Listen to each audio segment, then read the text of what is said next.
ചരിത്രപ്രസിദ്ധമായ മംഗളാദേവി ചിത്ര പൗർണമി മഹോത്സവം ഏപ്രിൽ 23-ന് കേരള തമിഴ്നാട് സർക്കാരുകൾ ചേർന്ന് നടത്തുന്ന മഹോത്സവത്തിന്റെ ഒരുക്കങ്ങൾ വിലയിരുത്തുന്നതിനായി ഉദ്യോഗസ്ഥരുടെ സംയുക്ത യോഗം കുമളിയിൽ ചേർന്നു.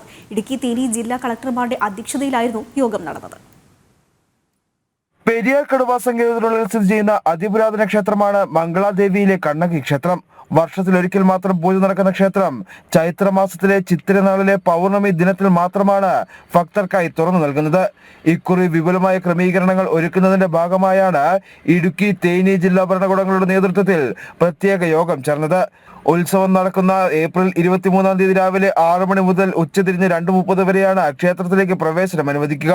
വൈകുന്നേരം 5:30-ന് ശേഷം ക്ഷേത്ര പരിസരത്ത് ആരെയും തുടരാൻ അനുവദിക്കില്ല.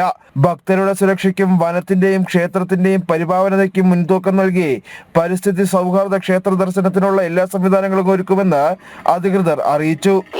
ഏപ്രിൽ 23-ന് നടക്കുന്ന മംഗളാദേവി ചിത്ര പൗർണമി ഉത്സവവുമായിട്ട് ബന്ധപ്പെട്ട മുന്നൊരുക്കങ്ങളെ സംബന്ധിച്ചുള്ള രണ്ട് സ്റ്റേറ്റിലെയും മുന്നൊരുക്കങ്ങളെ സംബന്ധിച്ചിട്ടുള്ള ചർച്ചയും അതുപോലെ തീരുമാനങ്ങളുമാണ് ഇന്നിവിടെ ഉണ്ടായിട്ടുള്ളത്.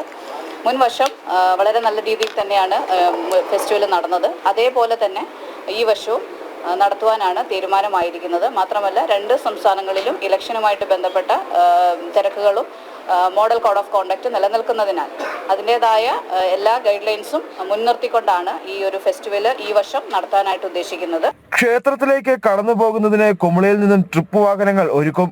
കുമളി ബസ് സ്റ്റാൻഡിൽ ഏപ്രിൽ 20, 21, 22 ദിവസങ്ങളിൽ ഈ വാഹനങ്ങൾക്കുള്ള പാസുകൾ നൽകും.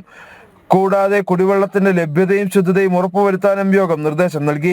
ചൂട് വർദ്ധിച്ചിരിക്കുന്ന സാഹചര്യത്തിൽ അടിയന്തര ഘട്ടത്തിൽ മുൻകരുതൽ നടപടികൾ സ്വീകരിക്കാൻ അഗ്നിരക്ഷാ സേനയ്ക്കും നിർദ്ദേശം നൽകിയിട്ടുണ്ട്.